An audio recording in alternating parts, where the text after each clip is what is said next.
Buenos días, ¿cómo están?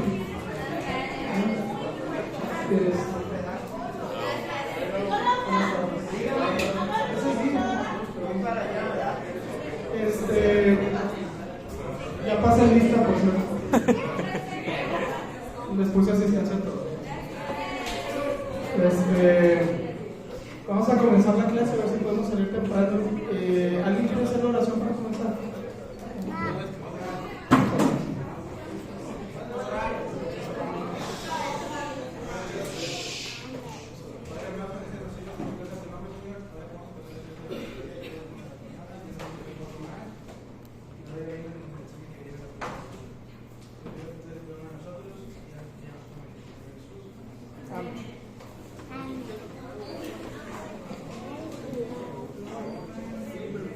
Entonces, si alguien se lleva bien con los niños, ¿sí?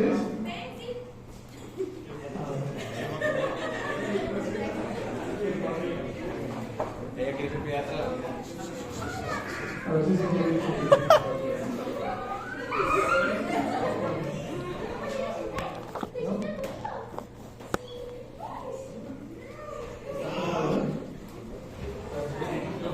Muy bien.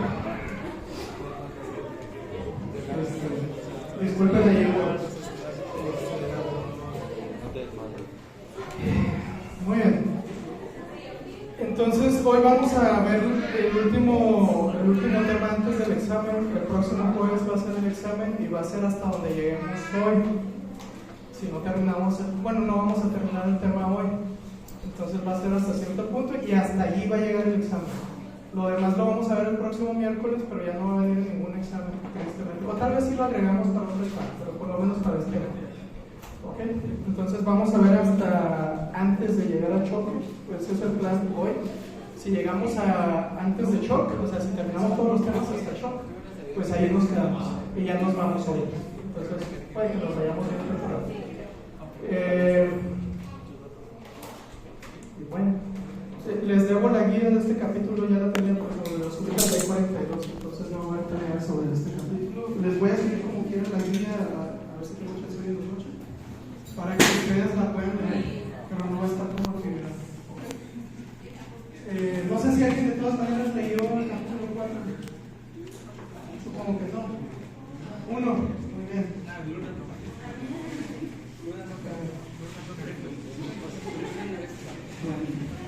Yo como maestro es muy decepcionante cuando no leen, entonces él es el que mantiene mis ganas de dar clase. Entonces, gracias por haberme ayudado. Muy bien, entonces vamos a hablar hoy de trastornos hemodinámicos. Más que nada van a ser conceptos que necesitamos entender y si se fijan ahorita estamos hablando de patología general para posteriormente poder ir abordando temas cada vez más complejos. Entonces son cosas como conceptos muy amplios que luego ya vamos a ir siendo más específicos en las enfermedades conforme vayamos avanzando en el tiempo. Entonces vamos a empezar con una pequeña introducción.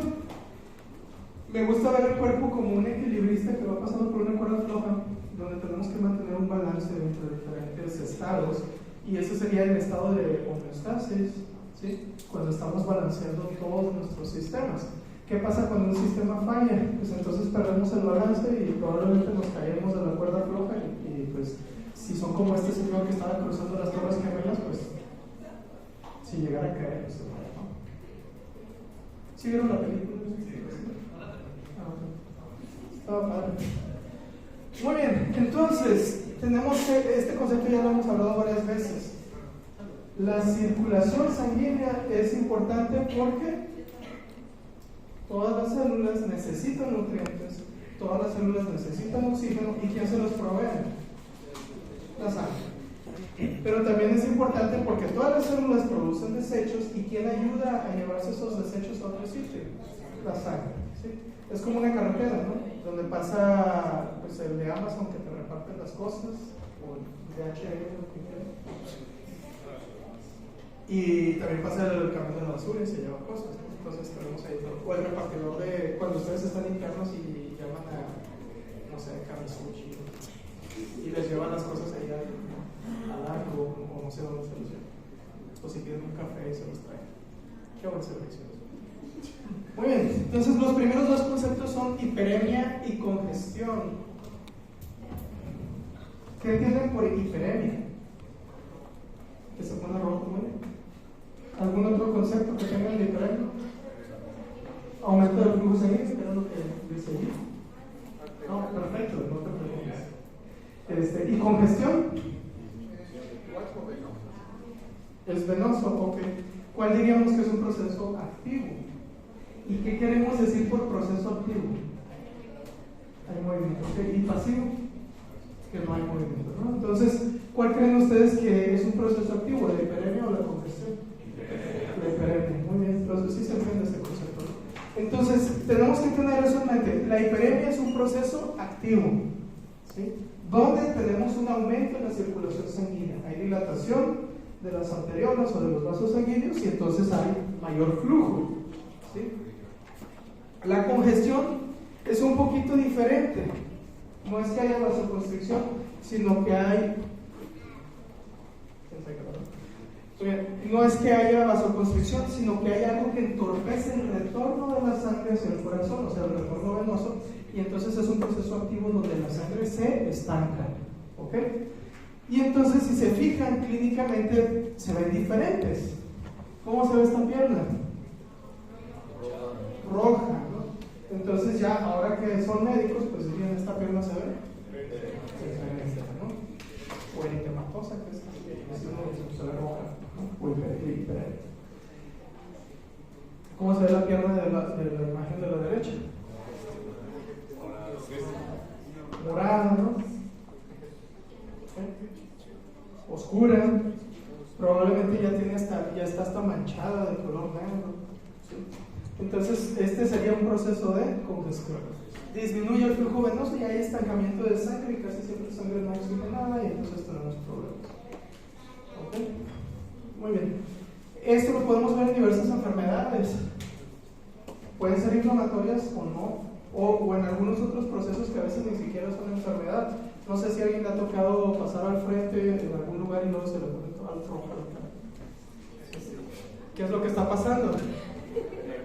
Aumenta la circulación sanguínea hacia la cabeza y entonces nos ponemos todos rojos. O nos hacen pasar vergüenza aquí en el salón porque nos estamos durmiendo y luego nos dicen, se estaba durmiendo y nos ponemos todos rojos. Puede pasar. Pero pasa lo mismo, el cuerpo está intentando salir de esa situación y manda toda la sangre al cerebro. La congestión es un poquito diferente, casi siempre es un problema patológico, una enfermedad. Entonces hay una obstrucción, no hay posibilidad de retorno venoso y entonces ahí se va quedando toda la sangre, que como está desoxigenada es más oscura, no es tan brillante. ¿Qué creen que tiene el paciente de la izquierda? Puede ser Una infección, es un proceso infeccioso, así es, una erisipela, que pues, entonces el paciente está teniendo un proceso infeccioso, hay vasodilatación, llega más circulación sanguínea y por eso se ve todo rojo, o en otras palabras se ve hiperémico, ¿no? Y el de este paciente pues tiene una insuficiencia venosa. Es muy frecuente en pacientes que pasan mucho tiempo de pie, generalmente son mujeres, tienen un mal retorno venoso y luego se va estancando la sangre, sienten pesadas en los pies y luego cuando ustedes los revisan en la consulta ya tienen una marca ahí que le llamamos tatuaje. ¿Por qué? Porque todos esos eritrocitos que se están quedando, algunos de ellos se salen, mueren y dejan su mancha ahí de hemosiderina. Okay. ¿Qué estamos viendo ahora? Un pulmón. ¿Qué pulmón es este? ¿El de la izquierda? El derecho. Pulmón derecho. ¿Y el de la derecha? No, sí, es el derecho, ¿no? El pulmón derecho. Sí. Tiene 3 lóbulos. Sí. Vale. ¿Cómo se ve el pulmón de la izquierda? Blanco. Es medio rosadito, pero no sé por qué la foto no le hace justicia. ¿Ven los puntitos negros? Sí. ¿Se acuerdan que hablamos del carbón? Sí. Eso es antracosis, entonces casi siempre en las autopsias lo vamos a ver. Está inflado de formol, por eso se ve así todo rechonchito, pero se ve bonito, ¿no? ¿Y qué le está pasando al pulmón de la derecha?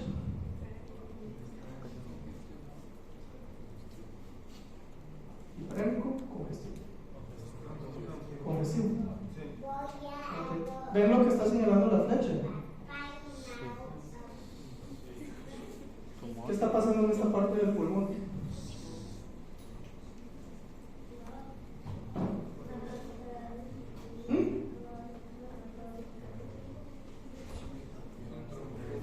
Es la parte normal que queda del pulmón. ¿Sí? De este color se debería de ver. Entonces estamos teniendo un paciente con una congestión pulmonar, el pulmón se está llenando de sangre, ¿sí? Y entonces lo estamos empezando a ver así. Entonces, ¿qué problema creen ustedes que podría tener este paciente que está provocando una congestión pulmonar? Ok, unos dijeron tromboembolismo, otros insuficiencia cardíaca, algunos. ¿Nos quedamos con esos dos? ¿Cuál creen ustedes que pudiera ser?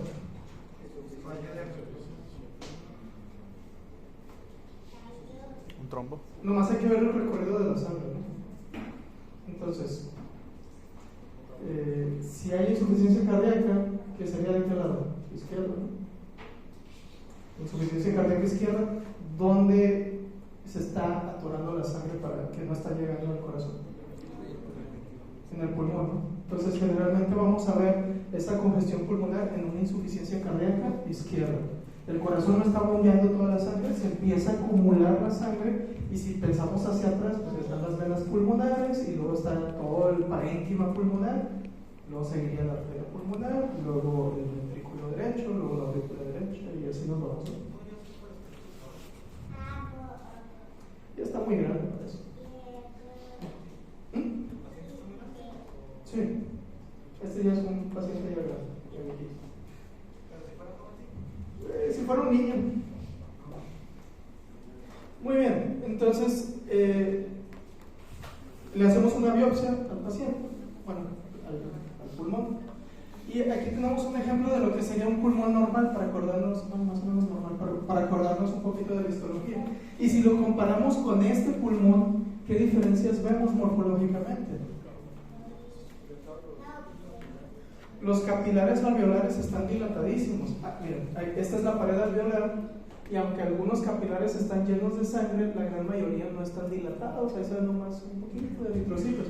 Pero estos capilares alveolares están congestionados, están llenos de eritrocitos.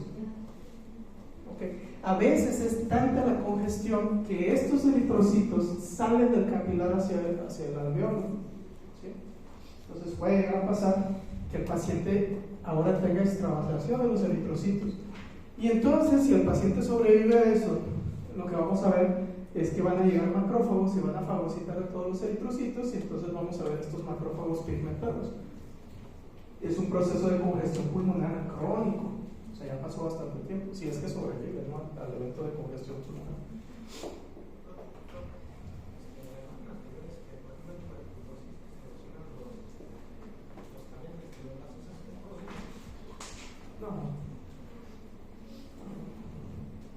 Luego vamos a ver un poquito de eso. Muy bien. Capaz me dice que es porque no vi, pero yo quiero entender muy bien si la hiperemia es la primera estancada. No, es que no leíste. Es cierto. No. Hiperemia, ¿qué es? Un proceso activo, está llegando más sangre. No es que se esté estancando, sino que está llegando más sangre. ¿Sí? Congestión, llega a la cantidad normal de sangre, pero no está saliendo, se está estancando. ¿Okay? Entonces es un poquito diferente el concepto. Pero sí es importante entenderlo, entonces qué bueno que aprendamos eso. ¿Qué órgano es este? Hígado, muy bien. Si tienen internet, busquen nuez moscada. No hígado, nuez moscada, busquen solo nuez moscada. No sé cómo se dice en inglés. No sé ¿Cómo es? ¿No te gusta? No, porque es mi causa ¿Por qué? con las rodillas. ¿Por las rodillas? A mí se me hace bien bonito ese parejo. Creo que es nutmeg. Oh. ¿Ya lo vieron? ¿Se parece a este hígado? ¿O no? Vamos, tengan imaginación. Pero es cuando está cortada. Es cuando está Porque cortada. está cortada, que estaba enterada. cortada, tú cortas la nuez y sí se parece. Bueno, este es un patrón característico, le llamamos hígado nuez moscada, y es una congestión del hígado. ¿Por qué estaría pasando una congestión del hígado? No. Pensemos otra vez así como plomeros. Hay una congestión, entonces.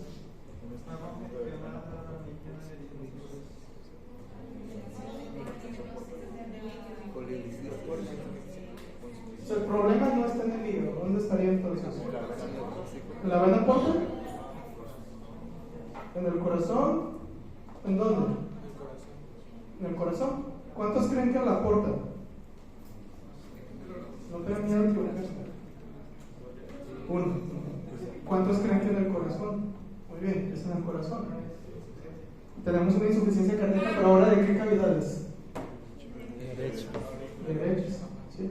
O podría ser en la vena pulmonar, un trombo, y entonces causa una insuficiencia cardíaca derecha. Y entonces acuérdense que está el ventrículo derecho, luego la aurícula derecha, luego que viene pensando hacia atrás. Pues Las venas cavas, y luego la vena cava hacia abajo, y a dónde llega. Finalmente va a llegar al hígado, ¿no? Entonces, algo que causa obstrucción en ese recorrido del hígado al corazón puede causar congestión del hígado, ¿sí? Entonces, vemos congestión pasiva del hígado y generalmente pensamos, bueno, tal vez este paciente tenía insuficiencia cardíaca derecha, ¿sí?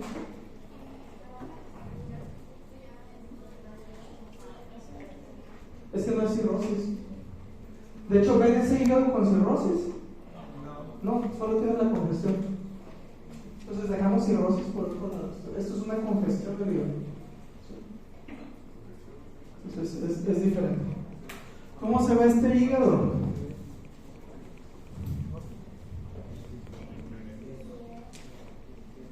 Es una tinción del tricrómico del masón. Entonces se ve normal. Fíjense en los sinusoides hepáticos. Tiene uno que otro eritrocito, hay otros que son espacios solamente. Es un hígado normal, ¿okay? Ahora, esta biopsia hepática, esto que están señalando aquí, son áreas de hemorragia. Esto que ven aquí ustedes señalado por las flechas es lo mismo que las zonas oscuras rojas del hígado ahí, ¿sí? Entonces ya entienden más o menos lo que está pasando, ¿no? ¿Sí se entendió? Lo de la congestión pasiva del hígado. Ok. Otro concepto, edema. ¿Qué es el edema?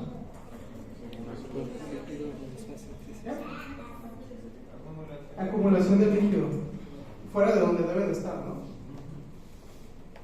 Entonces, esa acumulación de líquido intersticial en los tejidos, aunque a veces puede ser en cavidades, pero ya le damos otro nombre, ¿no? Entonces, tenemos unos conceptos ahí que son derrame. Cuando tenemos líquido y se salió a un tercer espacio, está en una cavidad, que puede ser cavidad pleural, cavidad pericárdica, cavidad abdominal, le vamos a dar otro nombre, derrame. Normalmente un derrame pleural también le podemos llamar hidrotórax. Un derrame pericárdico, pues derrame pericárdico, casi siempre le decimos. Y en el abdomen le vamos a llamar a la salida de líquido al espacio abdominal ascitis, ¿no? Normalmente le vamos a nombrar ascitis. Esto nomás es un recordatorio de las clases de fisio en una persona promedio. ¿Cuántos llegan al promedio de 70 kilos? Bueno. Entonces, en una persona promedio, 3/4 partes decimos que son de líquido, entonces son alrededor del 60%. Si la persona pesa 70 kilos, son alrededor de 42 litros. Les voy a hacer práctico, no necesitan aprenderse esto. Varía de libro con libro, ¿sí? Los porcentajes. Entonces, lo más práctico sería 3/4 partes y ya, con eso nos quedamos. De ese 60%, 65 es líquido que está dentro de las células y 35 es líquido que está fuera de las células. Y de ese 35%, o ese 35% lo podemos dividir, y de 5 a 7% es plasma, o sea, lo que está en la sangre del líquido. Y el resto es líquido intersticial. ¿Ok? Nomás para ir recordando un poquito estas cosas, no voy a hablar más de eso. Ahora, ¿qué puede provocar un edema? El aumento de la presión hidrostática capilar. Ok, ¿otra cosa? Ok, entonces, si se acuerdan del fisio, tenemos dos fuerzas principales que determinan dónde va a estar un líquido: en el vaso sanguíneo o fuera del vaso sanguíneo. ¿Cuáles son? La hidrostática y la oncótica. La presión hidrostática y la presión oncótica, o si le quieren decir osmótica, no me importa. O sea, aquí yo no estoy nada específico, ¿no? Hay que ser prácticos, ¿no? Entonces, ¿qué pasa si la presión hidrostática aumenta dentro del vaso sanguíneo? Pues va a salir. Va a salir. Entonces, la presión hidrostática empuja o intenta, la tendencia es sacar el líquido del vaso sanguíneo. ¿Y la presión osmótica? Jalarlo. ¿Quién es el principal determinante de la presión osmótica? ¿Qué proteína? La albúmina. ¿Okay? Ese concepto hay que tenerlo bien en mente. Muy bien. Entonces, para clasificar los edemas, podríamos decir que hay edemas que son causados por incremento de la presión hidrostática. Ejemplos. Ahorita dimos uno. Insuficiencias cardíacas y problemas cardíacos. ¿Sí? Entonces, ¿qué pasa si el corazón no está latiendo mucho? Se está estancando sangre, y ¿qué pasa con la presión en ese sitio? Aumenta. Va a aumentar, ¿no? Otro ejemplo, pericarditis. Ascitis tiene un punto muy importante allí, un sitio especial, y yo le pondría asterisco. ¿Por qué? Porque vemos, en cirrosis hepática, una ascitis, pero también la podemos ver por reducción de la presión osmótica. ¿Sí? Ahorita vamos a ver algunos ejemplos de eso. Luego tenemos causas de edema por disminución de la presión osmótica. ¿Qué quiere decir eso? Que no hay producción de proteínas o se están perdiendo proteínas, cualquiera de las dos cosas.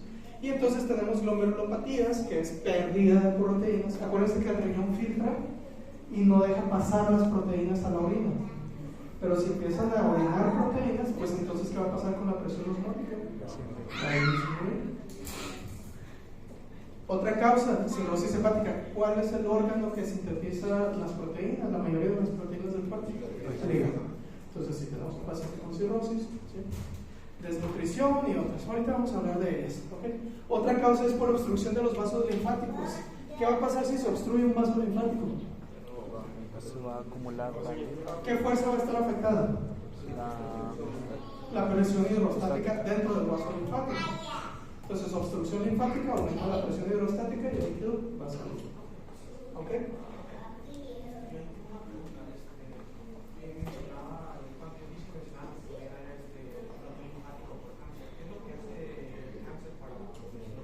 Ahorita hablamos de eso.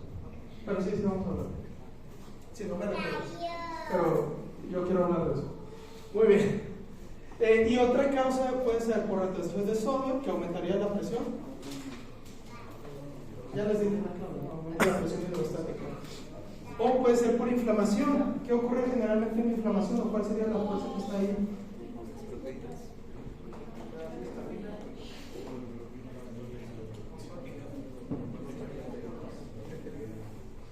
¿O pasa otra cosa? Aumenta la permeabilidad vascular. ¿Sí? Entonces sale de todas maneras.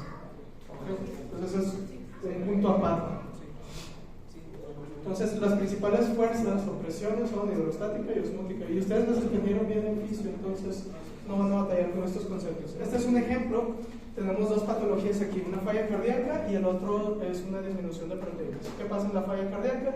Disminuye el flujo renal porque no está llegando sangre al riñón y entonces se activa el sistema renina, angiotensina, aldosterona. ¿Y ese qué va a hacer con la presión arterial? La va a elevar. Entonces, ¿qué pasa con la presión hidrostática en el vaso? Aumenta. ¿Y entonces qué va a pasar? A ver, ¿qué va a salir hacia algún sitio? En un paciente desnutrido, un paciente con insuficiencia hepática, un paciente con síndrome nefrótico, ¿qué pasa con la albúmina? Disminuye. Ahorita vamos a ver otra vez. Y finalmente, disminuye la presión osmótica o cótica, como quieran llamar, y te damos edema. ¿Okay? Principal causa, o una causa muy importante de pérdida de albúmina, es el síndrome nefrótico. ¿Okay? Por algo lo puse ahí en un cuadrito marcado de un color diferente de todo. Ok, incremento de la presión hidrostática e insuficiencia cardíaca congestiva. Esto luego, tristemente, no sabemos leer radiografías. Entonces, lo que estamos viendo aquí es un trama vascular aumentado, o eso decimos más o menos. No me voy a poner a explicar radiografías ahorita. Pero algo que se empieza a ver son unas pequeñas líneas, no sé si alcanzan a ver así con un poquito de finura. Sí. Unas líneas que se alcanzan a ver en los extremos de la radiografía. ¿Ok? Hay que ser un poquito observador. Si tienen la imagen en sus diapos que alguien me robó y luego las distribuyó a todo el mundo, las pueden usar, no pasa nada. Pero ahí lo pueden ver bien. Son líneas de Kerley. Esas son líneas que se producen por un edema intersticial. Entonces, si el paciente se muere y vemos nosotros el pulmón, para empezar se ve congestivo, se ve edematoso. Y estas líneas que se ven aquí son las que se ven en la radiografía. Kerley. Creo que son de Kerley, sí. ¿Con I latino? Creo que con Y. Yo le pondría con Y. Y entonces cortamos ese pulmón y si lo observan, no sé si han lavado platos y luego llenan la esponja con agua y luego la aprietan y luego la sueltan y se ve seca y luego la vuelven a meter al agua y se ve toda mojada.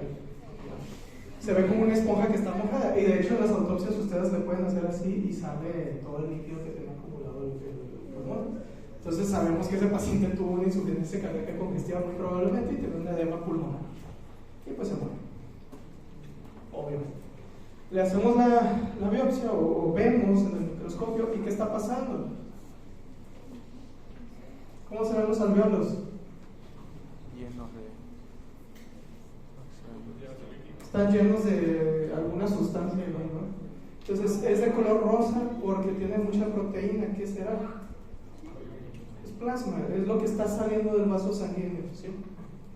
Y normalmente cuando les llega el paciente le ponen el estetoscopio y se escucha.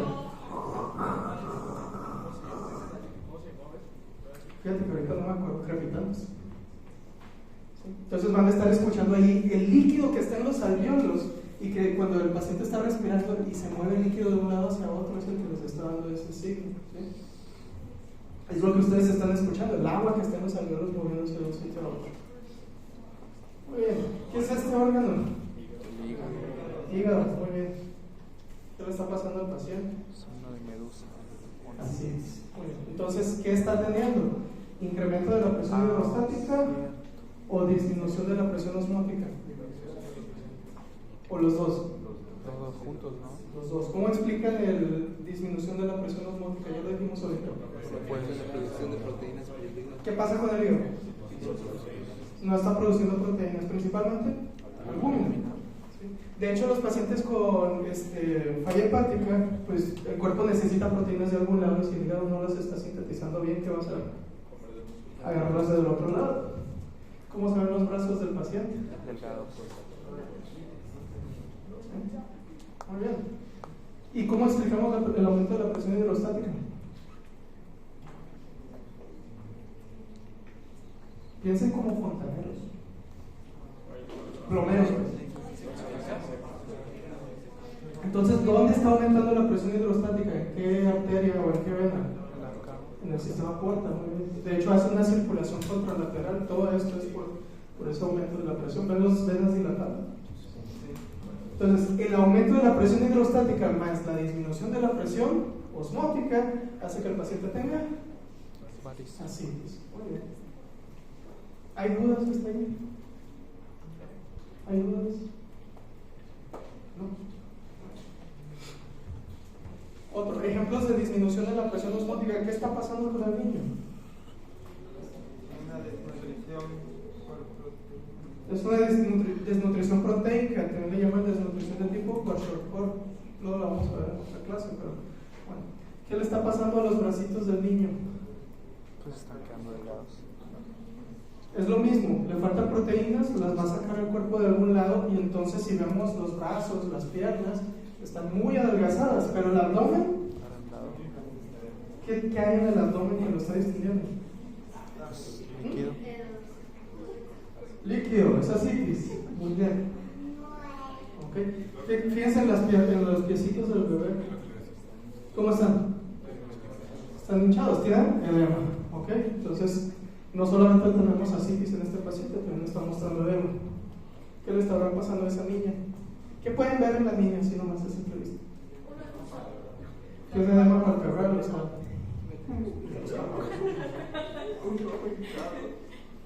los dos ojos están hinchados, nomás que está abriendo con más fuerza del ojo izquierdo, entonces por eso. ¿Qué será lo que le está pasando? Problemas renales, muy bien. Ahorita dijimos cuál es la principal causa de pérdida de albúmina. Síndrome nefrótico. Esta niña tiene síndrome nefrótico, el riñón está tirando proteínas a lo loco y entonces aparece el edema. ¿Okay? Son algunos ejemplos. A ver, ¿me podrían contar la historia de esta paciente? Es una paciente post-operada de un cáncer de mama. De mama izquierda. Entonces tuvo una mastectomía radical izquierda y generalmente ya les había contado esto, se quitan los ganglios linfáticos. Entonces, si no tiene ganglios linfáticos, ¿qué va a pasar? Va a tener edema, no tiene dónde drenar. Ahí es donde entran nuestros compañeros de fisioterapia a ayudar y prevenir que ocurra eso. Muy bien, entonces este es por obstrucción linfática, ¿ok? Porque pues si quitas la cadena ganglionar, el sistema linfático sigue aquí, se interrumpe la axila y va a tener edema el paciente. Otro ejemplo de obstrucción linfática pudieran ser tumores. Los tumores pueden hacer obstrucción linfática por varias razones. Número uno, por el efecto de masa. Si un tumor crece y obstruye un vaso linfático, pues va a haber edema, ¿sí? Por continuidad solamente. Otra forma de obstrucción es que el tumor se puede diseminar vía linfática, entonces se mete el tumor al sistema linfático y va a obstruir, ¿sí? Y entonces también podemos tener edema por eso. Lo más frecuente es que sea por el efecto de masa, entonces, y no necesariamente tiene que ser maligno. ¿En la mama derecha también la tiene edematizada o...? No, yo creo que así es la señora. Es lo más probable, porque no ves un cambio en la piel, no se ve rojo, no se ve morado, ni oscuro, ni nada. Lo más probable es que así era la señora. ¿Ok? Muy bien. Pasamos a otro concepto ahora. Hoy van a ser puros conceptos. Entonces vamos a hablar del concepto de hemorragia. ¿Qué sería una hemorragia? ¿O qué entendemos por hemorragia? La pérdida de sangre. La salida de sangre o de eritrocitos, ¿no? Es la extravasación, como dijeron, de sangre de los vasos y puede pasar por un daño directo a los vasos, por un defecto en la coagulación. Algunos de sus compañeros dijeron que por un chupetón en la otra clase. Entonces, ¿cómo lo vamos a ver? Esto es más que nada descriptivo. Ahorita hablamos de estos. Entonces, si yo veo que salieron unos pocos eritrocitos y hacen una mancha eritematosa o roja, pequeña, que sea de 1 a 2 milímetros, le vamos a llamar a eso petequias. ¿Sí? Ocurre muy frecuentemente, por ejemplo, personas que vomitaron y tuvieron una maniobra de Valsalva muy violenta y aumentó la presión, entonces se le hacen pequeñas petequias alrededor de los párpados. O puede ser porque hicieron un coraje muy fuerte y entonces terminan de llorar y todo y tienen los petequias alrededor de los ojos. ¿Sí? O puede ser en dengue, donde hay problemas de coagulación y pueden aparecer petequias también. O sea, también pueden ser otras enfermedades. Si el eritema o la lesión es de 3 a 5 milímetros, ya no le llamamos petequia, ahora le vamos a llamar púrpura. Entonces decimos que el paciente tiene lesiones purpúricas, ¿sí? Y aquí pueden ver un ejemplo, y ahí está la púrpura, ¿sí? Entonces es un eritema más grande. Si tenemos un hematoma debajo de la piel y ese hematoma no es muy grande, de 1 a 2 centímetros, entonces lo vamos a llamar equimosis, en vez de moretón. Entonces ahí vamos cambiando nuestro lenguaje poco a poco, ¿no? También hay hematomas en cavidades. A veces ocurre, por ejemplo, en un accidente automovilístico, el copiloto trae su cinturón de seguridad, al chocar hay un aumento de la presión aquí, entonces se rompe un órgano y empieza a sangrar. ¿Cuál creen que pudiera ser más probablemente? El vaso. En otras ocasiones se hace una cirugía, el cirujano no cerró adecuadamente alguna arteria, empieza a sangrar, o una vena, algún vaso sanguíneo, y entonces empieza a acumular sangre, se coagula, pero ahí quedó el acúmulo de sangre que se salió de su vaso sanguíneo. Y entonces ese es un hematoma, ¿sí? Que en ese caso pues sería un hematoma intraperitoneal. Y luego pues hay que volver a abrir al paciente y buscar dónde está el defecto para poder cerrarlo. ¿Sí se entendía cada uno de ellos? Vamos a hacer preguntas de examen. Poco, pero puede tener mejor lo de equimosis. O sea, equimosis es de menos de 1 centímetro a 2. De 1 a 2 centímetros. Es equimosis. O sea, mira, si la lesión, vamos de abajo hacia arriba, si la lesión es chiquita, menos de 2 milímetros sería una. Si es más grande, ¿hasta cuánto? Hasta 0.5, ¿no? Centímetros o 5 milímetros. Okay. Entonces le llamaríamos púrpura. Más allá de eso, probablemente le digamos equimosis. ¿Sí? Sobre todo si es subcutáneo. Pero hematoma, equimosis, Prácticamente lo mismo.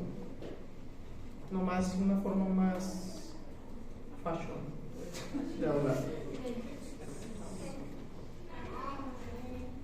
O sea, sería más propio. A veces tienes pacientes que llegan a ti porque tuvieron algún pleito o tuvieron un accidente y luego tú tienes que llenar una nota que es médico legal y tienes que hacer descripción. Y no puedes decir de que trae un moretón, o sea, tienes que hablar en términos médicos. Y si dices trae equimosis, pues ya no debes de decir trae una equimosis con lesiones de 1 a 2 milímetros. No, ya se entiende lo que estás diciendo. Entonces solo pones equimosis. ¿Sí? Entonces eso es lo que te ayuda para ser descriptivo, ¿no?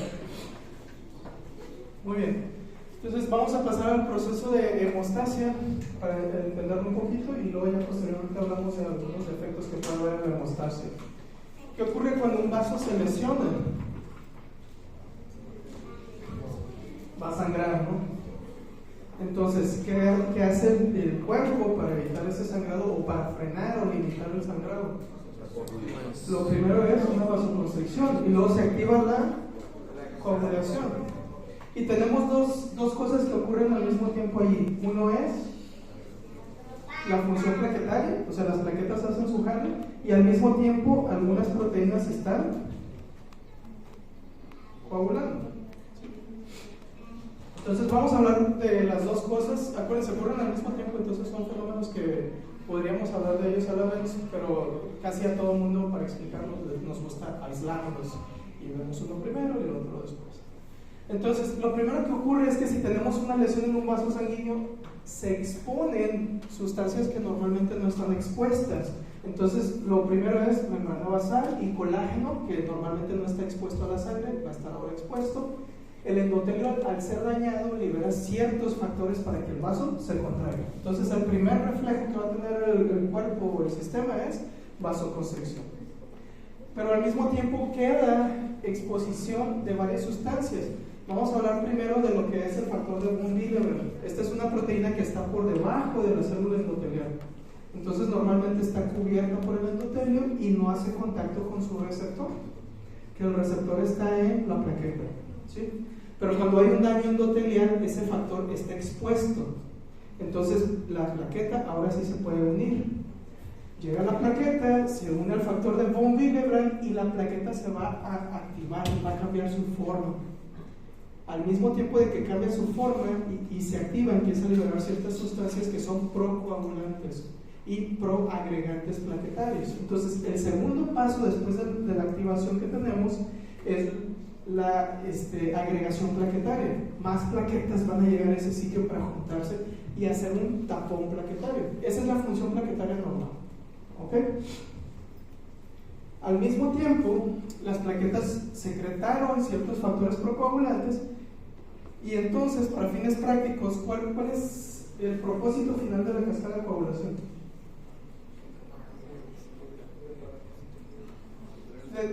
¿Vieron la cascada de coagulación, no? Que la vía intrínseca, la vía extrínseca, la vía común, y son un montón de números, pero ¿cuál es la función final de eso? ¿Para qué sirve la red de fibrina?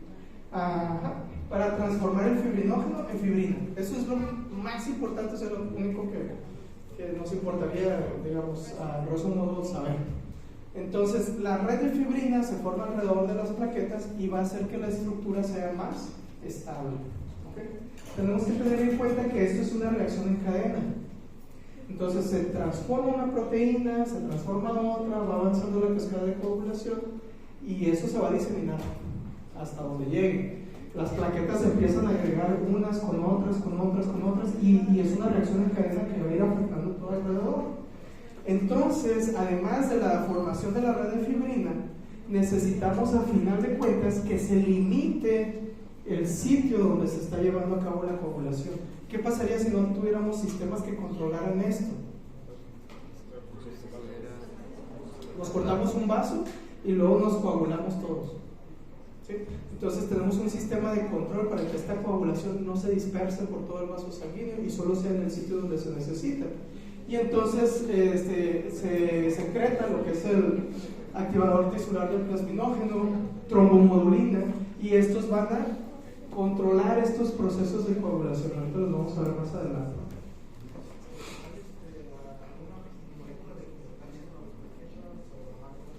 Pues hay tantas plaquetas en la circulación que se van a empezar a ver ahí. Realmente no estoy seguro si hay una de quimiotaxis. Tendría que leerlo, yo soy sincero. Pero bueno, vamos a hablar un poquito de las plaquetas de todas formas. Entonces, los pasos que hace la plaqueta: primero se tiene que adherir. ¿A qué se va a adherir? Ya lo dijimos, al factor de von Willebrand. Curiosamente, el factor de von Willebrand, ¿dónde está? Subendotelial, por debajo del endotelio, pero también lo tiene la plaqueta, curiosamente. Muy bien, necesita un receptor o un ligando para el factor de von Willebrand. Entonces, ese ligando que tiene la plaqueta es la glucoproteína 1B. Una vez que la plaqueta se une al factor de von Willebrand, sufre un cambio en su estructura y entonces se convierte en un guachapoli. Pero como nadie es de Sinaloa o Sonora, pues no sabe. Un cadillo, o ¿cómo le llaman a esas espinitas? Cardo. Entonces, parece que la plaqueta se transforma en un cardo, ¿no? En un cadillo, fíjense. ¿Sí? ¿Cómo le dicen en tu rancho?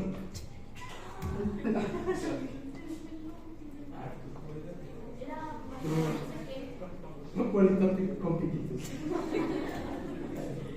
Bueno, entonces sufre un cambio en su estructura y eso le va a ayudar a que se adhiera a otras plaquetas o que se agreguen otras plaquetas. Este ligando que se unía, o sea, las plaquetas se unen al factor de von Willebrand usando el ligando. Glucoproteína 1B. Sí, se vio como una I. Ah, ok, es uno. Es uno.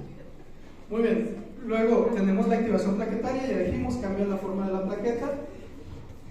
Se empiezan a expresar otras proteínas a través de la membrana, empiezan a salir a través de la membrana unas proteínas, que es la glucoproteína 2B3A. Esta glucoproteína se une al fibrinógeno, curiosamente.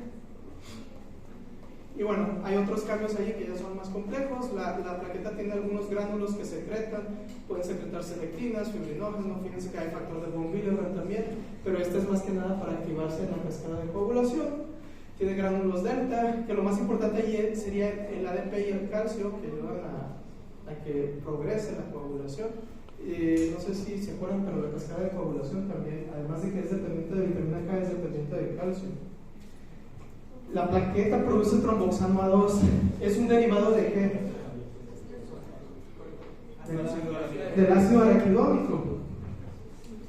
¿Qué enzima favorece la producción de tromboxano A2?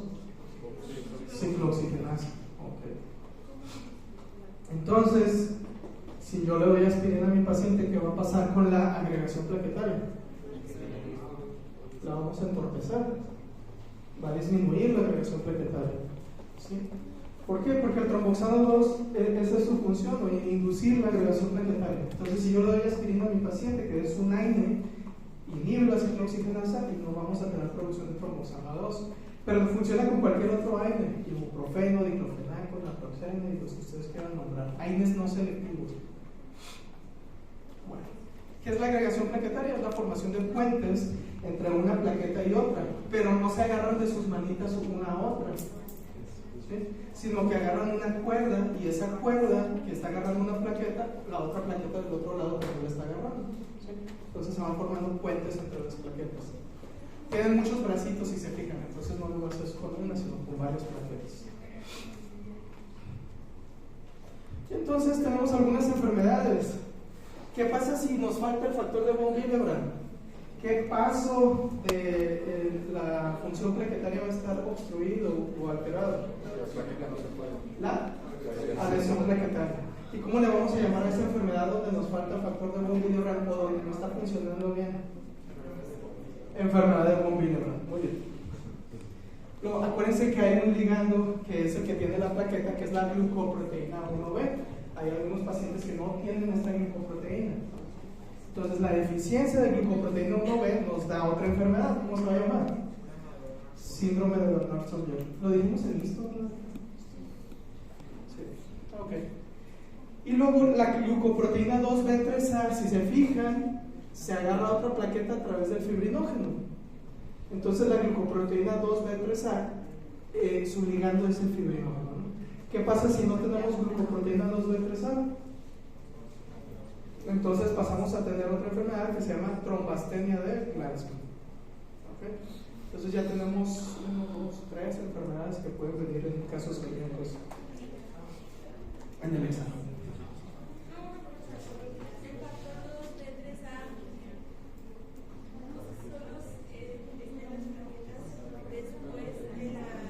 Ya que se activa.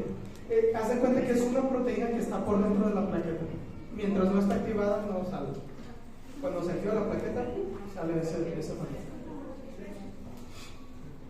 Esto lo vieron en fisio, ¿verdad? ¿Se lo aprendieron?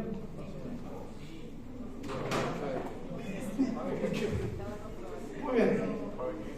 Puntos importantes de la cascada de coagulación. Aquí no nos la vamos a aprender. Gracias a Dios. Puntos importantes de la cascada de coagulación es ¿para qué sirve? Ya lo dijimos ahorita. Para convertir el fibrinógeno en fibrina. O sea, todo este rollo es nomás para conseguir esto. Fibrinógeno se transforma en fibrina. ¿Sí? Entonces, sintetizando un poco, luego van a repasar otra vez con la doctora Natirena en la cascada de coagulación, pero conmigo no la vamos a ver mucho. Repasando un poco, acuérdense que tenemos dos vías, la vía intrínseca y la vía extrínseca. Ahora se sugiere que se llamen de otra manera. Entonces, la vía intrínseca ahora se llama vía de activación por contacto. ¿Por qué? Porque al hacer contacto, los factores de coagulación, principalmente el factor 12, con una superficie de carga negativa, se activa la vía intrínseca. Y la vía extrínseca se llama ahora la vía del factor tisular. ¿Por qué? Porque el factor de coagulación 7, que se conoce como factor tisular, es el que se tiene que activar para que inicie la vía extrínseca. ¿Sí? Bueno, algunos factores que necesitamos para que tengamos coagulación o se active la cascada de coagulación. Bueno, por la vía intrínseca o la vía de activación por contacto necesitamos una superficie con carga negativa. ¿Quién tiene carga negativa en el cuerpo?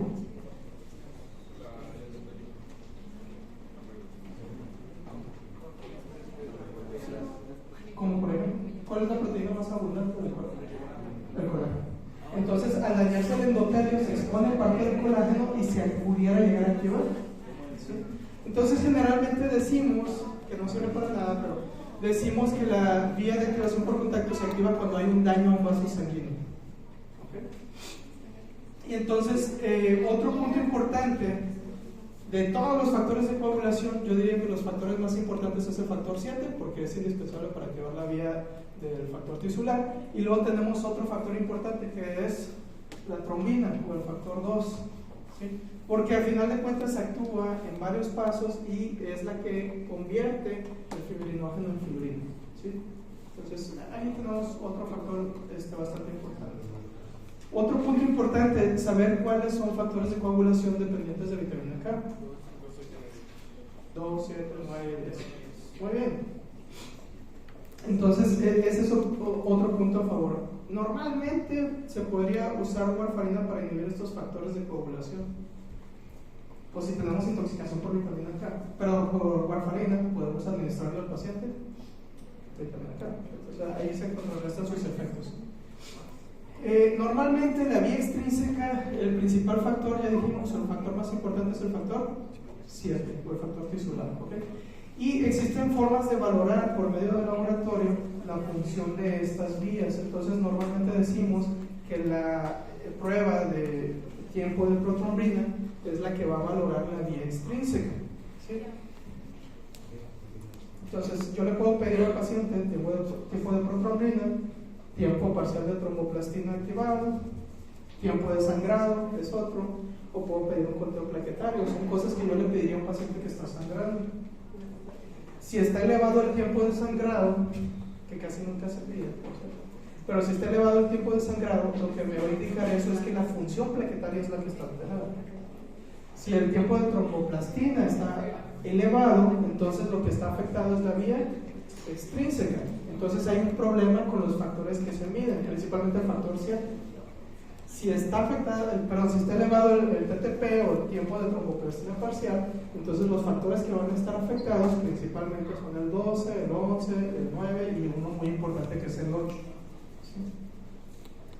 Entonces para eso nos sirve. Otra cosa que podemos sacar de utilidad de ahí, la vía extrínseca la podemos, o el tiempo de sangrado de la vía extrínseca lo podemos alterar con warfarina. ¿Sí? Entonces la warfarina es un anticoagulante que afecta a la vía extrínseca. Y la heparina, que es otra molécula, es otra proteína, va a afectar a los factores de coagulación que están en la vía intrínseca. Entonces, si tenemos un paciente que yo le estoy dando heparina, el tiempo o la prueba de coagulación que yo quiero valorar sería el TTP. ¿Sí? Y si lo doy warfarina, es lo que voy a estar intentando. Bueno, acuérdense que ahora se llaman diferente, ya no es vía intrínseca y vía extrínseca. Cambió recientemente, como en el 2004 o algo así. Y luego tenemos el modelo contemporáneo de la coagulación. Entonces ya no se utiliza tanto o ya no se habla tanto de la cascada de coagulación porque realmente no tiene una aplicación muy práctica en la vida real, y entonces se habla del modelo contemporáneo donde nos decimos que la coagulación tiene un proceso de iniciación donde los principales factores que actúan es el factor 9 y el factor 10, que la función allí es convertir la protrombina en trombina. Luego, una vez que ocurre esto, vamos a pasar al proceso de amplificación, que para fines prácticos es lo que les dije ahorita. La trombina va a transformar el fibrinógeno en fibrina, que es la forma activada del fibrinógeno, y que dijimos ya en otra clase, es como un Lego que se ensambla uno con otro, se polimeriza. Y finalmente tenemos la propagación, que para fines prácticos, ¿qué podríamos decir de ella? Es lo mismo, pero aumentado. Ahí me faltó, hay otro paso que es el del control del sangrado, ¿sí? Que es lo que estábamos diciendo ahorita. Así como se inicia la cascada de coagulación o el proceso de coagulación, necesitamos que algo frene esa coagulación para que no se disemine. Entonces, ¿qué factores controlan que no coagulemos todo el cuerpo cuando tenemos activación de la cascada de coagulación o de la agregación plaquetaria? TPA es uno. Para empezar, estas proteínas se encuentran muy diluidas en la sangre general, ¿no?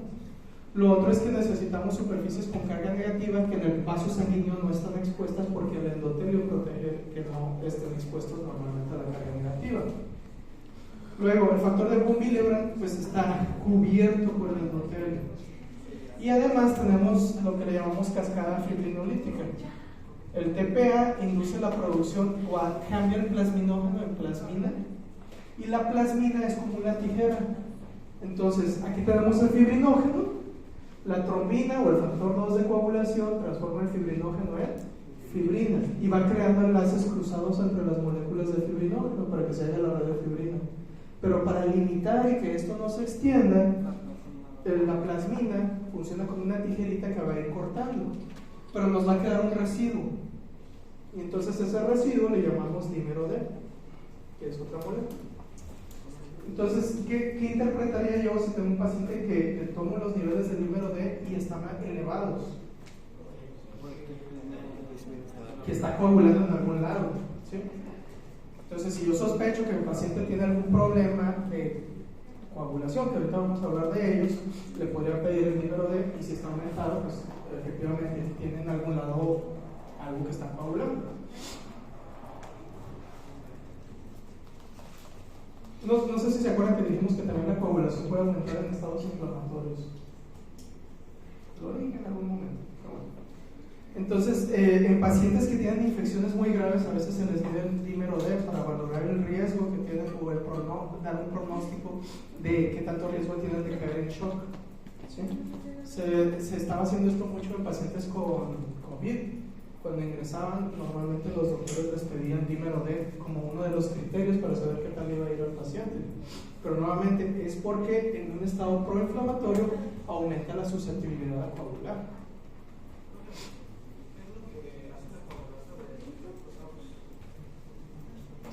Ahorita no me acuerdo. Te soy sincero, te lo debo. Muy bien. Ok, entonces otro factor importantísimo es el endotelio. Ya dijimos que tiene varias funciones. Por ejemplo, inhibe la activación de las plaquetas, inhibe la agregación plaquetaria porque protege al factor de von Willebrand para que en condiciones normales no esté en contacto con la plaqueta.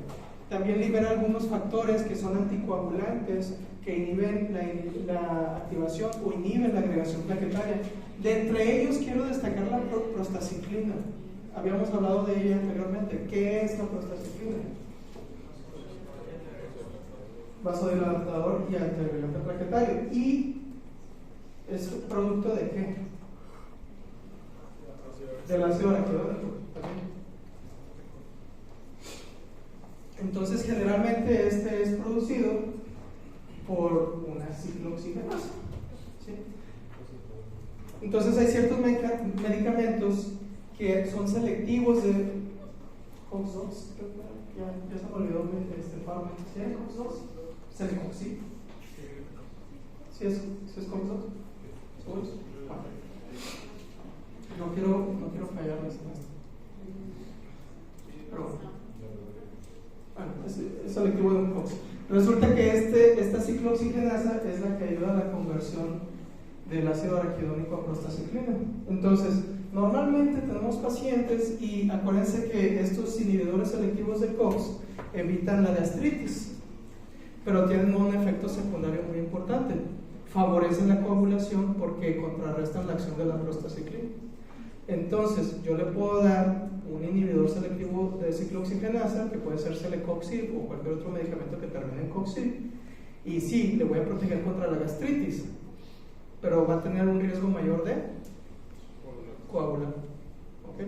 Entonces hay que tener mucho cuidado cuando le demos estos medicamentos a los pacientes ancianos, porque si el paciente tiene aterosclerosis, tiene un daño proinflamatorio, tiene una lesión endotelial, le podemos causar un infarto por la toma de estos medicamentos que creemos que le van a ayudar para la gastritis, pero pues la gastritis sería el menor de los problemas en este caso, ¿no?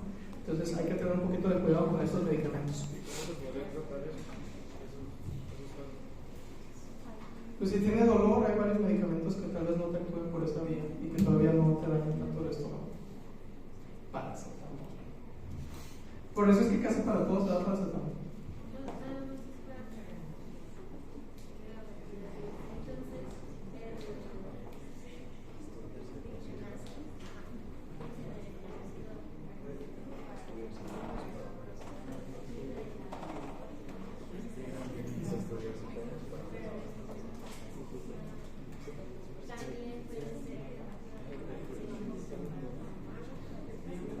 Es que hay dos vías, ciclooxigenasa 1 y ciclooxigenasa 2.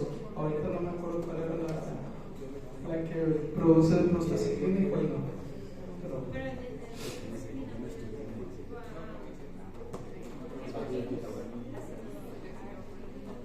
No, esta es una vía hacia abajo.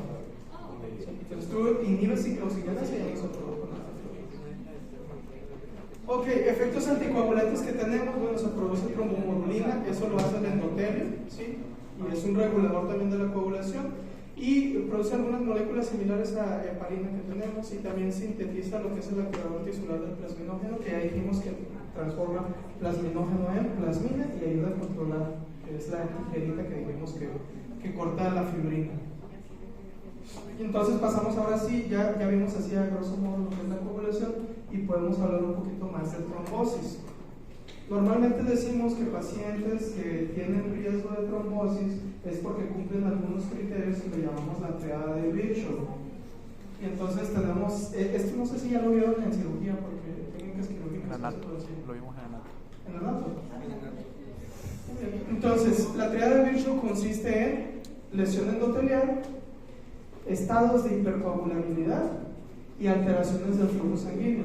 ¿Vieron ustedes en fisio que cómo es el flujo sanguíneo normal en los vasos? Tenemos dos opciones, o es laminar o es turbulento.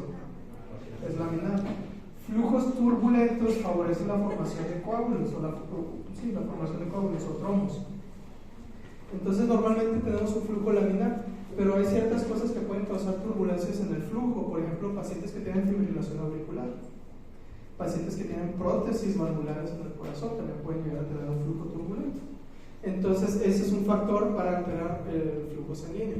Otros pacientes tienen estasis. ¿Qué es estasis? Como Estancamiento. Entonces, pacientes que no tienen una buena circulación sanguínea, pues la sangre que queda ahí atrapada tiene mayor riesgo de coagular. Pacientes, lesión endotelial, infarto al miocardio, lesión traumática vascular, vasculitis, que son inflamaciones de los vasos, y la más frecuente de todas, aterosclerosis, ¿sí? Es la principal causa de lesión vascular. Gran parte de la gente lo tiene, entonces mucha gente tiene riesgo de lesión endotelial. Y estados de hipercoagulabilidad los vamos a dividir en dos. Número uno, genéticos, son bastante raros, entonces no vale la pena ni siquiera aprendérselos para esta clase. Pero los secundarios son los más comunes, entonces hay que ponerle más atención. ¿Qué pacientes están en estados de hipercoagulabilidad? Pacientes con cáncer, ¿sí? Están en un estado inflamatorio y eso favorece la coagulación. Otros pacientes muy frecuentes, embarazadas, están en estados de hipercoagulabilidad. Otro tipo de pacientes, mujeres que toman anticonceptivos orales.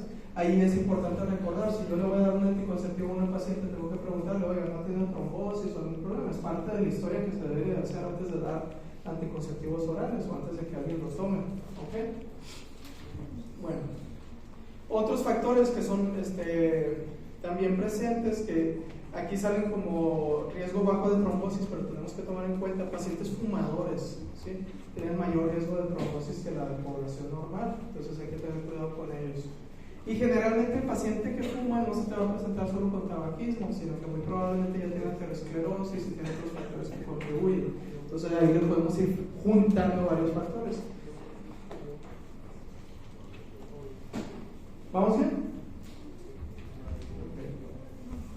Muy bien, ya casi terminamos. Entonces, no sé si les ha tocado ver a los pacientes que van a someter a cirugías y han visto que les vendan los pies, o las piernas más bien. ¿Sí han visto? ¿Para qué será? Para favorecer el retorno venoso y que no tengan estasis. ¿Qué pasaría si yo tengo un paciente durante mucho tiempo encamado? Lo más probable es que haga coágulos en las piernas y luego cuando le digan, muy bien señor, levántese, se levanta el señor y existe el riesgo de que uno de esos coágulos se desprende y vaya a otro sitio. Ahorita vamos a hablar un poquito más de eso. Te disminuye el riesgo. De todas maneras, cuando vas a empezar a movilizar al paciente, lo haces poco a poco y vigilas al paciente, le pides que se siente, te quedas viéndolo allí, luego que se pare a un lado de la cama y lo sigues observando y luego ya vayas. Pero es poco a poco. Muy bien. Otro estado de hipercoagulabilidad que se me pasó son pacientes que tienen enfermedades autoinmunes, principalmente lupus, y asociado a esto, ese cuadrito naranja, pueden desarrollar síndrome de anticuerpos antifosfolípidos. Y entonces estas pacientes tienen mucho riesgo de coagular, o sea, de hacer trombosis. Entonces, ¿en quiénes vamos a sospechar síndrome de anticuerpos antifosfolípidos? Mujeres, para empezar, que tengan historial de trombosis recurrente, que tengan vegetaciones en válvulas cardíacas, y esta es la parte más destacable de las historias de los pacientes con síndrome de anticuerpos antifosfolípidos. Han tenido muchos embarazos y han abortado. Sí, abortos de repetición. ¿Sí?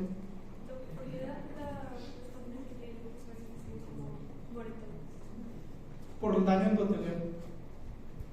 Luego lo vamos a ver cuando veamos enfermedades inmunes, pero tienen depósito de anticuerpos en muchas zonas, eso causa inflamación local, casi siempre en los vasos más chiquitos. Entonces, tienen un montón de cosas, pero es una de las que favorece.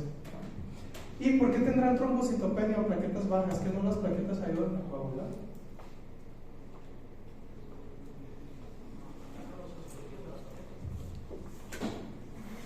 Algo más sencillo.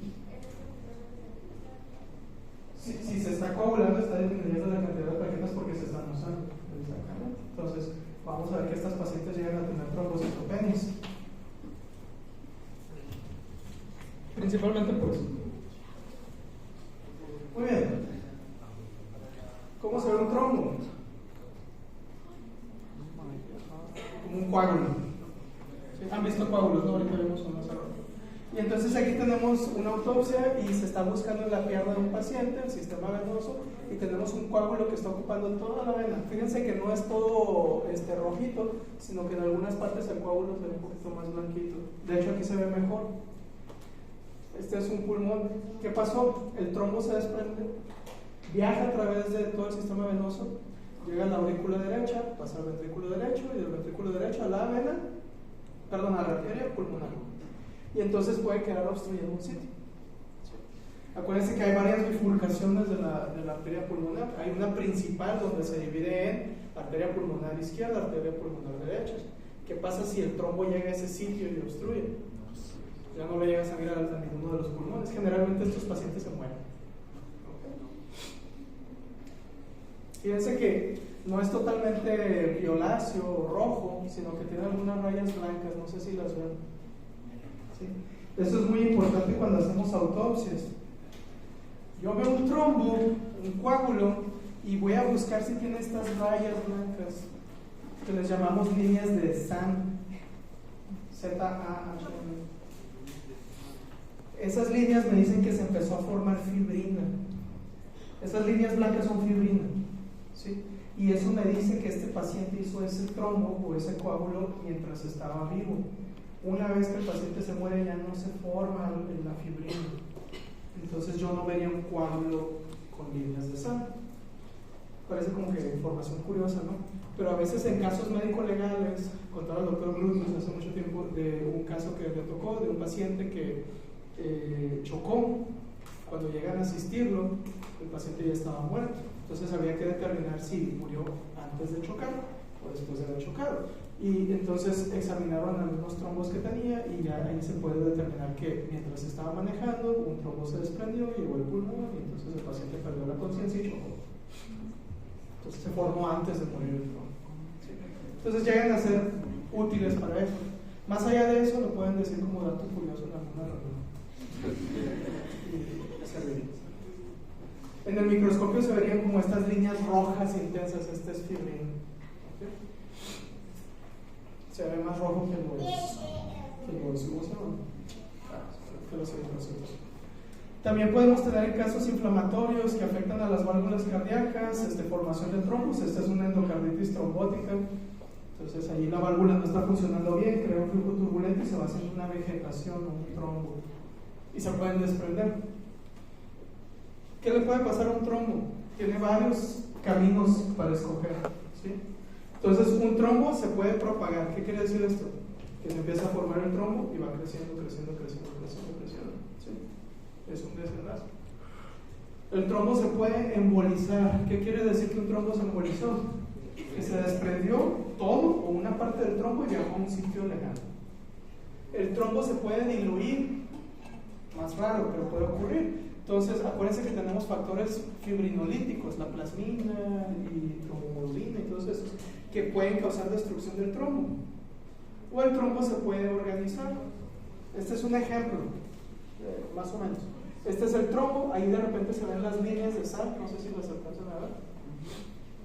El trombo no se deshizo, se quedó ahí toda la vida. Entonces empiezan a llegar fibroblastos a esa zona y macrófagos y empiezan a fagocitar.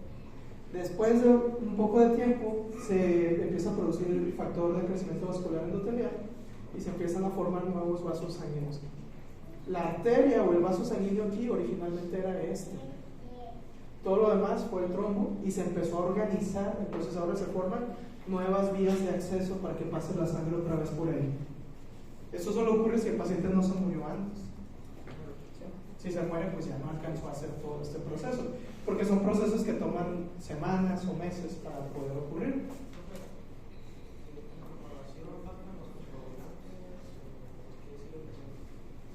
Sí, porque tal vez no tienes una acción efectiva. Es raro, lo vamos a ver en algunos fenómenos como coagulación intravascular bicelular, que hay varios factores ahí que lo vamos a ver.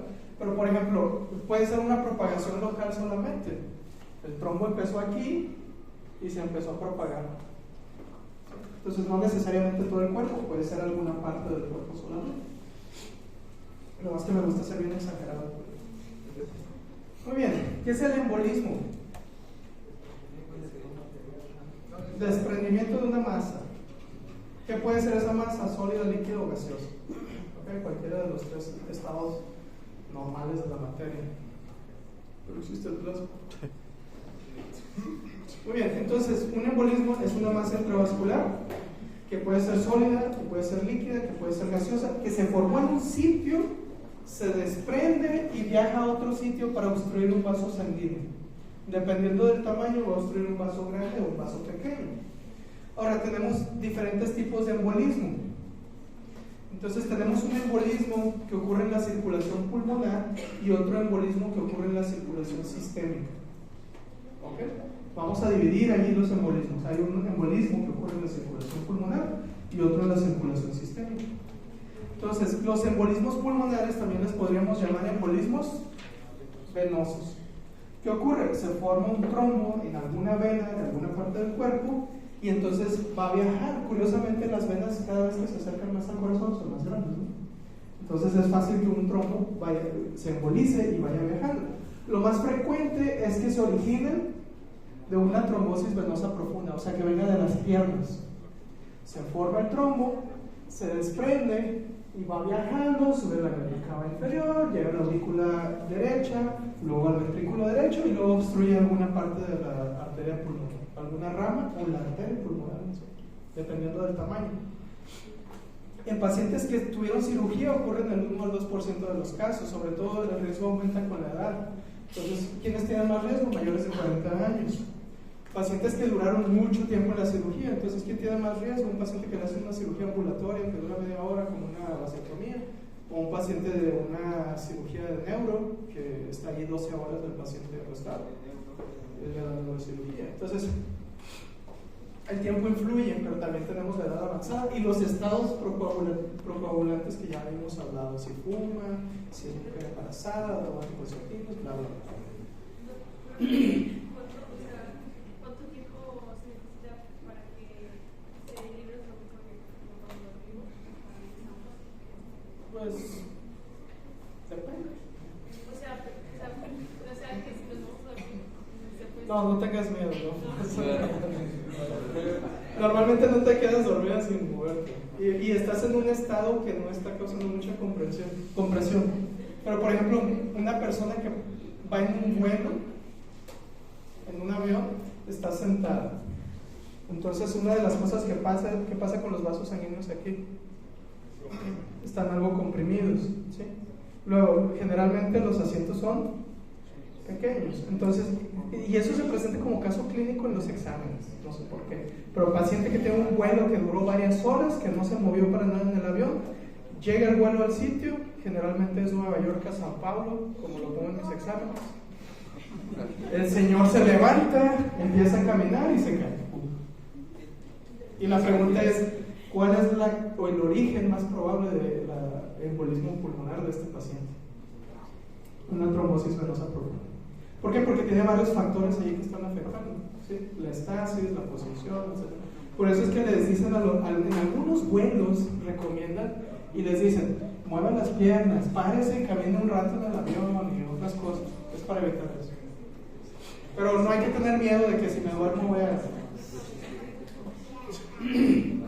La gran mayoría de los trombos, si ustedes se fijan, son trombos muy pequeños. Entonces van a viajar a ramas de la arteria pulmonar que son pequeñas. Van a obstruir una pequeña parte y entonces uno ni se va a dar cuenta, ¿sí? Entonces la gran mayoría son trombos silentes. El gran problema son los que obstruyen vasos de mayor calibre, ¿sí? Tenemos otro, los embolismos sistémicos, o que también les podemos llamar embolismos arteriales. Generalmente estos se originan en el corazón, se desprenden y viajan por las arterias y entonces pueden llegar a todos sitios, ¿sí? Pueden llegar a la circulación distal, principalmente piernas, y entonces pueden obstruir, dependiendo del tamaño del émbolo arterial, van a obstruir un vaso grande o un vaso más chiquito, ¿ok? Pero también pues, se pueden ir al cerebro, se pueden ir a otros órganos, al intestino, al riñón, al vaso, o algo muy frecuente, al corazón, y luego el paciente se infarta, ¿sí? Otra cosa frecuente, al cerebro. Se puede desprender un trombo, paciente con fibrilación auricular.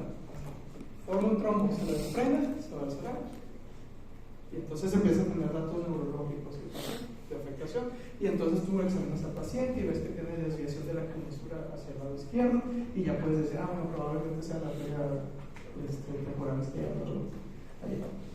Entonces, los datos clínicos los pueden ir orientando. Puntos importantes: 80% se originan de trombos cardíacos. Hay un pequeño porcentaje que le llaman embolismo arterial paradójico, que se pueden originar de una trombosis venosa profunda y quién sabe cómo llegaron a la circulación arterial, quién sabe. Entonces les llaman émbolos paradójicos. La gran mayoría vienen del ventrículo izquierdo y pueden estar asociados a dilatación del aurículo izquierdo. Otro 10 al 15% no se sabe de dónde viene el trombo. La gran mayoría, pues, ¿a dónde es más fácil irse? Hacia abajo. Entonces la gran mayoría va a afectar los miembros pélvicos, 10% sistema nervioso y luego todo lo demás que nos queda, órganos parenquimatosos con circulación terminal. Este es un paciente que tiene trombosis arterial. Y entonces pequeños trombos van viajando por todas las arterias hasta que llegan a un sitio que ya está muy pequeña la arteria y el émbolo ya no avanza. Entonces van obstruyendo poco a poco. Y si vemos distalmente tienen necrosis de varias partes de sus pies. Lo más probable es que este paciente tenga algún problema cardíaco que le favorece la formación de trombos, no le están dando medicamento y entonces a cada rato desprende trombos en su paciente. Otro tipo de trombos que podemos tener, porque dijimos pueden ser sólidos, líquidos o gaseosos, y hasta ahorita vimos trombos por coagulación o émbolos por coagulación. ¿Qué será esto que se ve aquí en esta imagen? Grasa, ¿de dónde viene?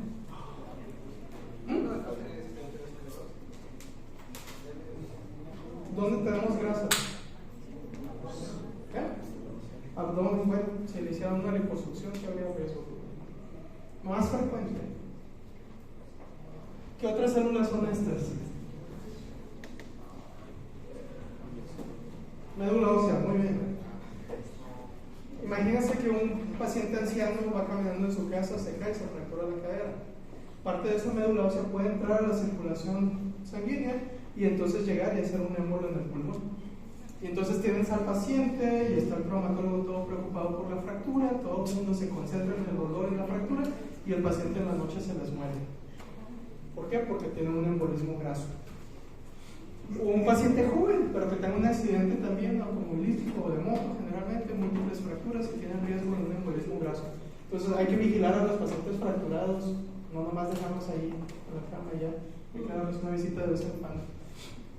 Todos son casos de pulmones y autopsias, ¿no? Entonces tenemos ahí los pulmones y vemos las arteriolas obstruidas, le hacemos una tinción que se llama rojo oleoso y esto rojo es grasa, entonces confirmamos que es una embolia de grasa.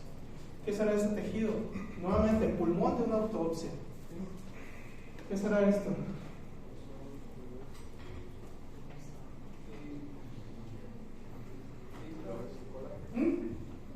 ¿No es colágeno? ¿Qué? ¿Es un cuerpo?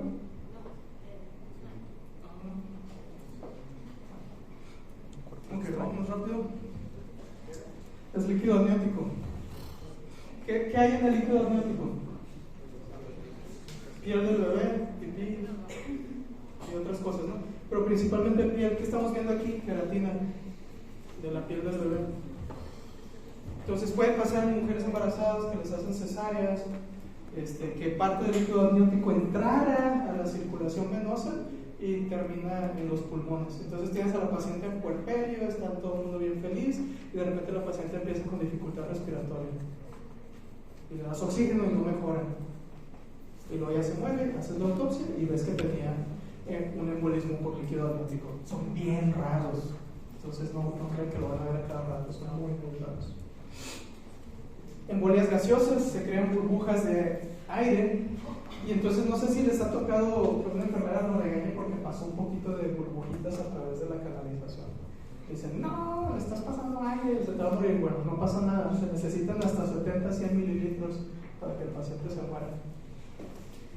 Burbujas más pequeñas se disuelven normalmente con la sangre una vez que entran. Eso no quiere decir que vas a dejar que empiecen a entrar un montón de burbujas, ¿no? pero tampoco te vas a asustar. Una causa de embolia gaseosa, las enfermedades por descompresión. No sé si han escuchado de los buzos, se sumergen y entonces hay un aumento de la presión de los gases en los pulmones. Y entonces el buzo está respirando con su aparato aquí gas a presión. Pero una vez que empieza a subir, si lo hace de manera rápida, ¿qué pasa con esa presión? Está muy elevada en los alveolos. Entonces el gas que está dentro del alveolo, ¿qué va a hacer? Se va a expandir. ¿Y qué le va a pasar al alveolo? Se va a romper. Se rompen algunos capilares y ¿qué pasa con el gas de los alveolos? Entra a la circulación. Y entonces estos émbolos gaseosos, ¿a dónde se van a ir más probablemente? Otro sitio. Cerebro. Entonces la persona que tiene enfermedad por descompresión empieza a tener dolor de cabeza, mareo, náuseas, alteraciones neurológicas y tienen que meterlos a cámaras de presión o cámaras hiperbáricas para que vuelva a comprimirse todo ese gas que se soltó. Ahí va la burbuja de gas, llega a una arteria y bloquea. Y entonces esa zona del cerebro está sufriendo una isquemia. ¿Ok? Es parecido a lo que le pasaba al paciente que, o sea, no es igual, pero ¿Del que vimos esta semana? No.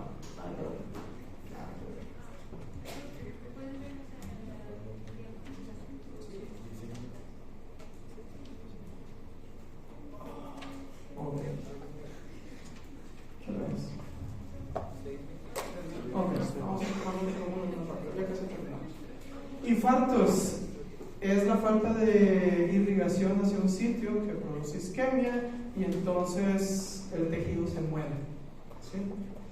No solo piensan en infarto, cuando les digan infarto, no solo piensan en el corazón, todos los tejidos se pueden infartar si no les llega sangre.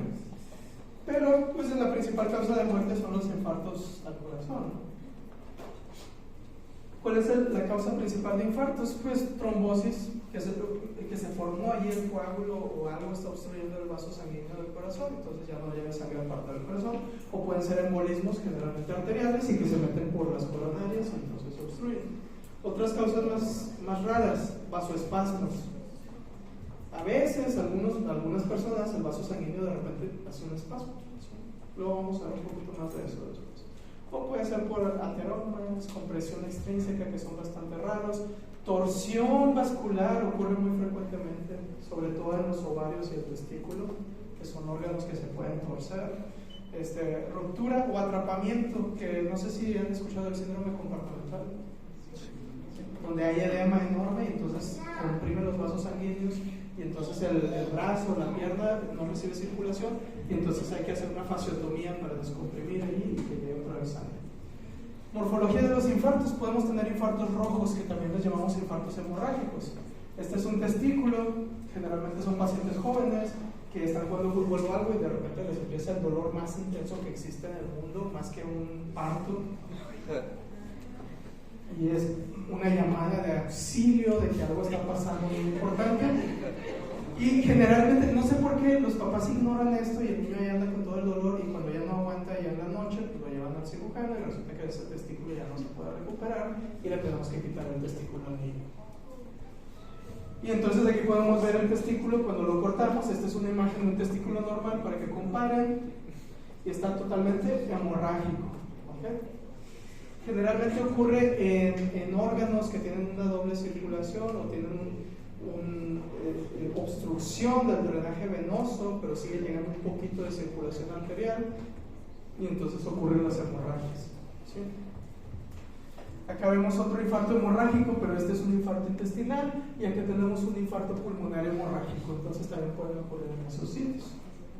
O un infarto cardíaco también hemorrágico. En el corazón ocurre generalmente porque tenemos solamente cierto tiempo para regresar la circulación sanguínea.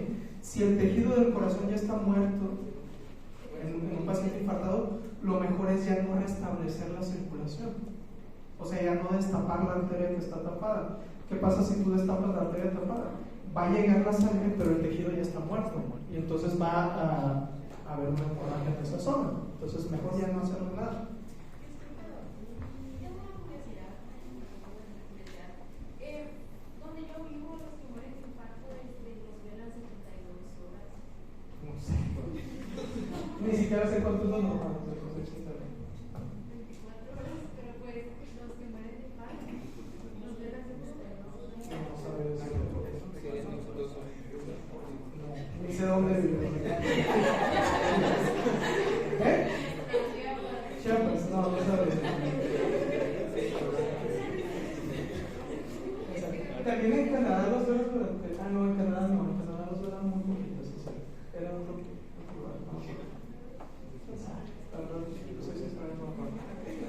Bueno, otro tipo de infartos que podemos tener son los infartos blancos, que también los llamamos infartos isquémicos.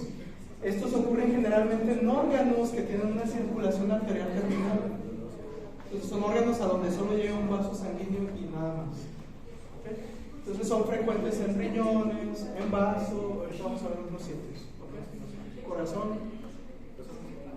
Entonces, ¿cómo lo vamos a ver en histología?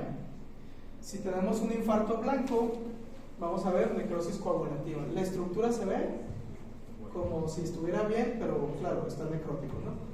Entonces podemos ver todo lo que era la estructura del órgano. Acá tenemos otra necrosis coagulativa, se ve la estructura. Pero en cambio, los infartos rojos, hay una hemorragia, ¿sí? Entonces vamos a ver la hemorragia, que es lo que está dando el infarto rojo. Está bien sencillo.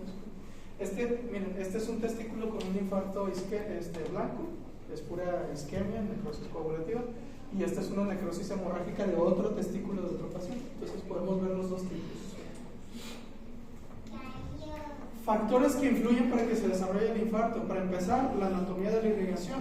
Órganos que tienen circulación doble son menos propensos a un infarto. ¿Por qué? Si se obstruye una arteria, pues la otra arteria le puede suplir. Ejemplos. Los tengo aquí. El pulmón, ¿sí? Tiene una doble circulación. Tenemos las arterias pulmonares, pero también tenemos arterias bronquiales. Entonces, le llega generalmente al corazón, al pulmón, excepto en las zonas más alejadas, una circulación doble. También el hígado, arteria hepática y vena porta. Arteria hepática, vena porta, tenemos doble circulación. Si se obstruye la arteria hepática, pues todavía no sigue llegando sangre de la vena porta. Si se obstruye la vena porta, pues entonces sufre un poquito más el hígado, porque la mayoría del aporte sanguíneo es de la vena porta. Pero de todas maneras puedes sobrevivir. La mano. Tenemos dos arterias, la arteria radial y la arteria cubital. Muchas veces les piden que tomen gases arteriales de ahí, de la arteria radial. Siempre que lo vayan a hacer, primero chequen si hay una circulación del otro lado, y es una prueba muy sencilla, no me acuerdo cómo se llamaba, prueba de Allen, no me acuerdo. Entonces, ustedes obstruyen o aprietan la mano, ¿sí?, fuertemente, le piden al paciente que abra y cierra, la mano se va a ir poniendo pálida, y los sueltan el lado donde están obstruyendo la arteria cubital. Y si la mano se vuelve a poner roja, quiere decir que tiene circulación por ese lado. Y ya con total calma pueden hacer la punción en la arteria radial. ¿Qué pasaría si no hacen esto y no tiene circulación de la arteria cubital? Se puede hacer un trombo en la arteria radial, no va a haber circulación sanguínea, ¿qué le va a pasar a la mano? Se va a sufrir una isquemia, le va a doler al paciente. Órganos con circulación arterial terminal, riñón. ¿Sí? Cuando ya llegamos a lo que es la corteza renal, normalmente la corteza renal está irrigada por una sola arteria o por una sola rama. O el vaso. No tengo imagen del vaso. Otro factor que favorece o que influye en si el paciente va a tener isquemia o no es qué tan rápido se formó la obstrucción del vaso sanguíneo. Y el mejor ejemplo es el corazón. ¿Qué pasa si yo tengo un ateroma que se está formando aquí? La luz de la arteria, en este caso la arteria descendente anterior, se está cerrando poco a poco. Y al tejido del corazón no le está llegando suficiente oxígeno. ¿Qué va a hacer el cardiomiocito? Mandar señales de, me falta oxígeno.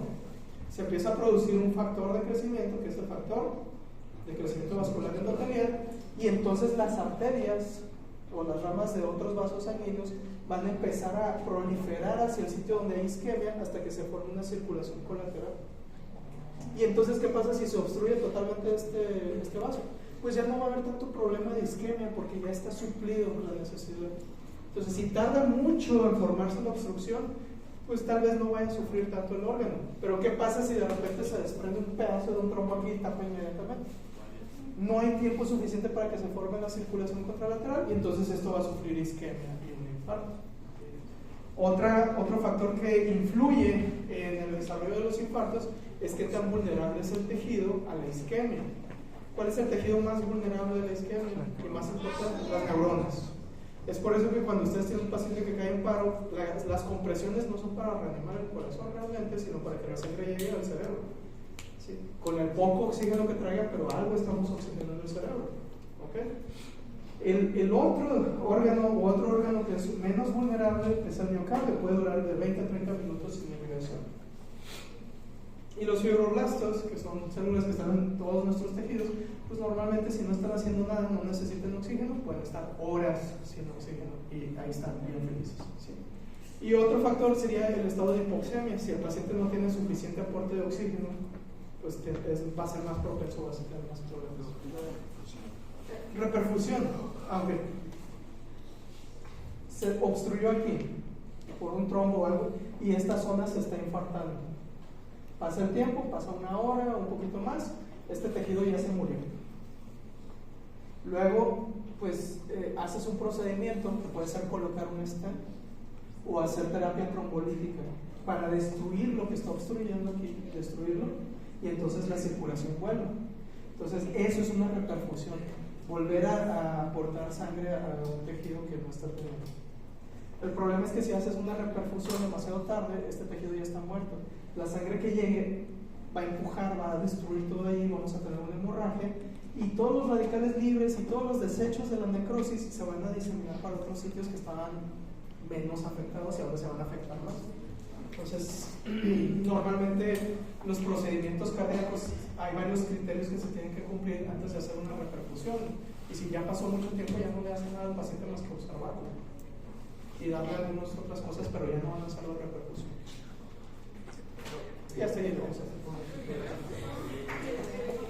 O sea, que hasta ahí va a venir el examen. Hasta ahí vamos a ver el examen. Pero shock era muy poco, ¿no? Solo eran 2 diapositivas más. Nos falta el shock.